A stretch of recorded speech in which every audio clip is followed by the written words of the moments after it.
You've begged, pleaded, and fought for that apology. They've stonewalled, deflected, and disappeared. Here's the twisted truth. You've been doing everything wrong, and it's pushing them further away. The apology. Graveyard. You're standing in a graveyard of dead apologies. All those times you demanded they say sorry. All those fights where you cornered them, voice breaking, asking why they can't just admit they were wrong. Every conversation that ended with slammed doors and radio silence. Here's what nobody tells you about avoidance and apologies.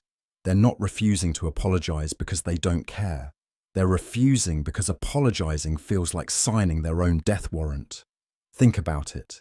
You, the person they love most, are furious at them.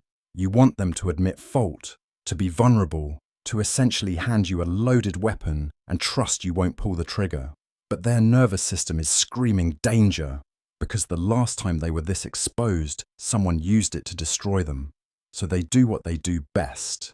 They disappear emotionally. They give you the blank stare, the shrug, the "I don't know what you want me to say," and you think they're being cruel, but they're actually drowning in shame so deep they can't even find words. You've been demanding vulnerability from someone whose superpower is emotional invisibility. You've been asking them to bleed in front of the person whose opinion matters most. No wonder they're running. The shame spiral trap. Every time you chase that apology, you're actually feeding their worst fear, that they're fundamentally flawed and unlovable. Your hurt becomes proof that they ruin everything they touch. Your tears become evidence that they're the monster they always believed themselves to be. The avoidant in your life learned early that their emotions were inconvenient, their needs were burdens, their mistakes were unforgivable.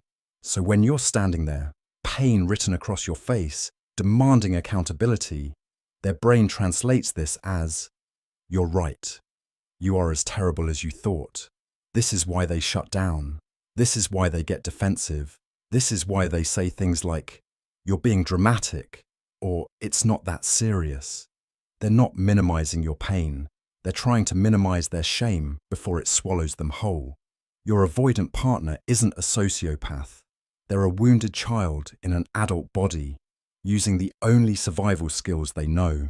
Every time you corner them for an apology, you're accidentally recreating their childhood trauma, where love came with conditions and mistakes came with rejection.